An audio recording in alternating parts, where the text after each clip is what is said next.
Sometimes we have to ask ourselves, what's using my life? Heard a guy give a lecture one time that says, we are today what we were when. And he was talking about the fact that we, to a great extent, behave, think, react because of some previous experience that we've had. One of the things that we know about life is that it is always changing. Sometimes you're up, sometimes you're down.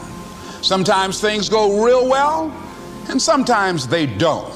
Sometimes you're happy, and sometimes you're sad. Now that's that thing called life.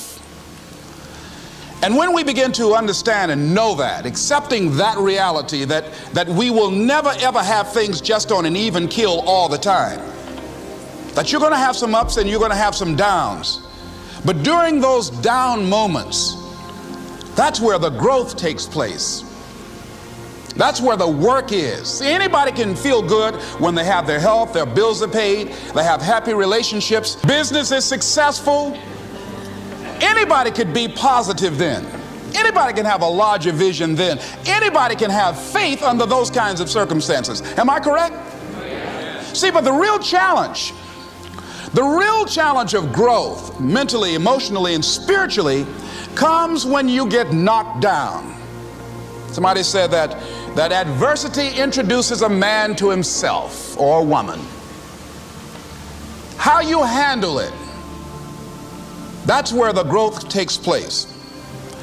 When I was facing some challenges, I had a guy say something to me, and I suggest this is one of the first things that you want to do when you're facing a challenge. You want to get unstuck. Evaluate where you are. Look at it. Assess yourself. Assess yourself and assess the situation. What brought you there? What role did you play? Earl Nightingale had a saying I like. He said, all of us are self-made, but only the successful will admit it. What has brought you to this point? What did you learn from it? Are you learning anything, or are you doing it over and over and over again? Somebody said that insanity is doing the same thing in the same way, expecting a different outcome. Are you going through it, or are you growing through it? Are you bigger and better because of it? Because it's not going to leave you until you grow through it. I was going through a major challenge in my life that was wearing me out, that was using me. Well, you see, your mind is, you know, when you go into a service station to get gas, you don't go in there and just start pumping. When you push the lever up, it clears the previous bill. By the same token, if you want to begin to move, you've got to clear your mind of all the unnecessary luggage and baggage that's weighing us down. I couldn't move, I couldn't think about what am I going to do to get out of this situation, because I was so concerned about what happened and what he did to me and how bad it was. I was so stuck in that I couldn't even focus on what I should have done. Feeling sorry for myself and angry, and none of that was taking me anywhere. So pretty soon I learned through effort, made a conscious, deliberate, determined effort. I had to let it go. I had to forgive it.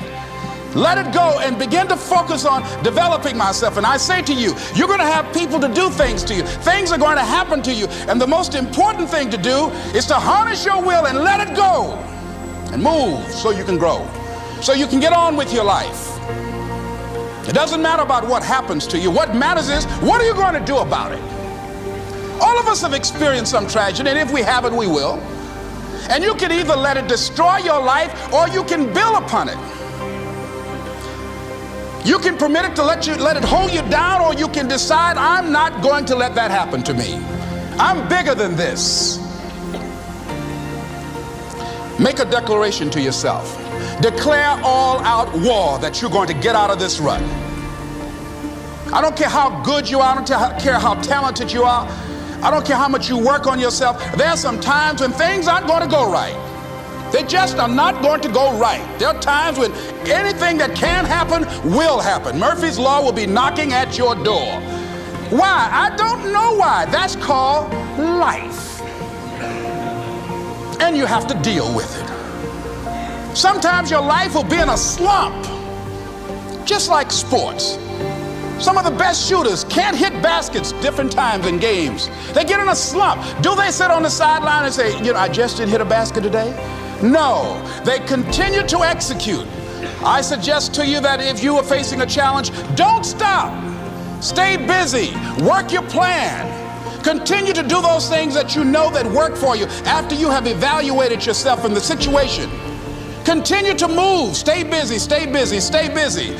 Find somebody that you can help so you can forget about you for a moment. See, sometimes the best thing to do is to be.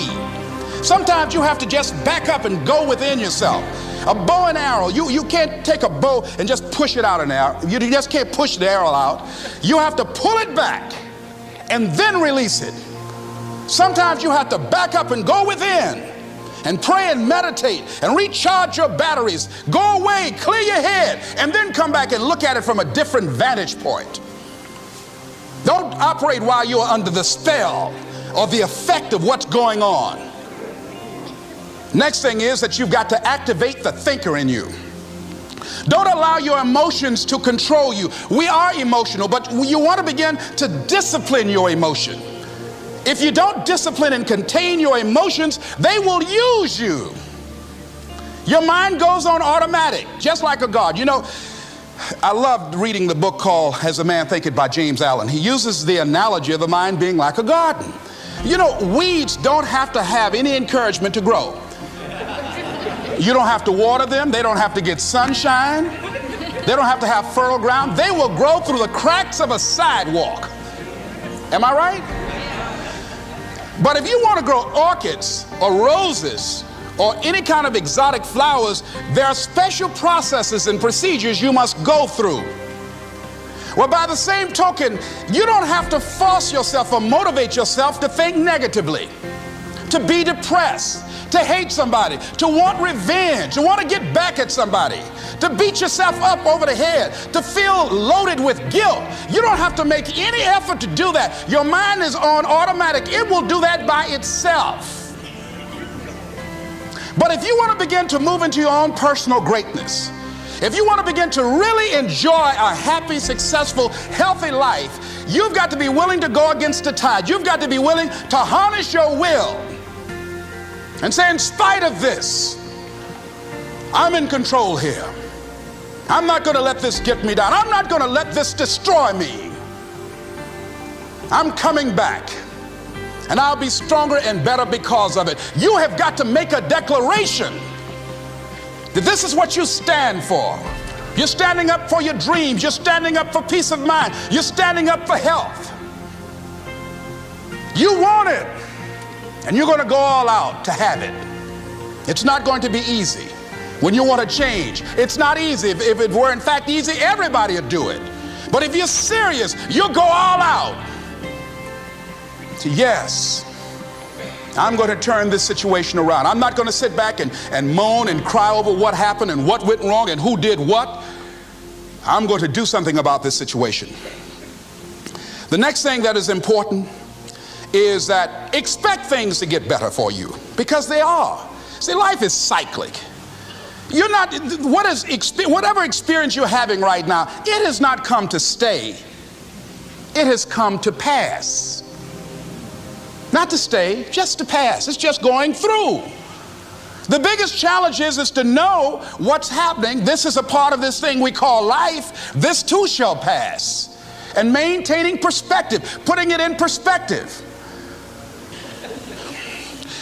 The other thing is take full responsibility for your life. Accept where you are and the responsibility that you're going to take yourself where you want to go. Someone said we have two primary choices in life. We can either accept conditions as they exist, or we can take the responsibility to change them. See, a lot of people want to exempt themselves from taking responsibility. All they want to do is talk about the problem. Every time you see them, they'll tell you their story over and over and over and over again. No. You want to take responsibility for your life.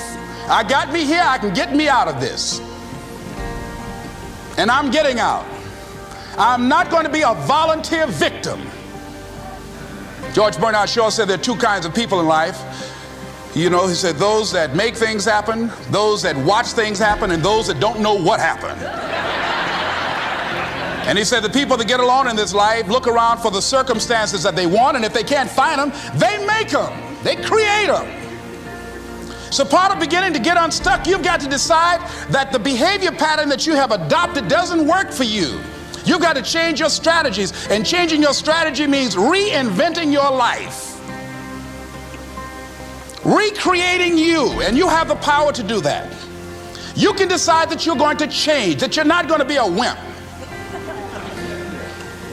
You can decide that you're going to stand up to life. You can decide that I'm going to live each day as if it were my last. You have the power to make that decision. You can decide I'm going to work on myself and develop myself. I'm going to empower me. And all of these things that are happening to me right now, they're just temporary inconveniences. They're not stronger than I am. I'm in charge here.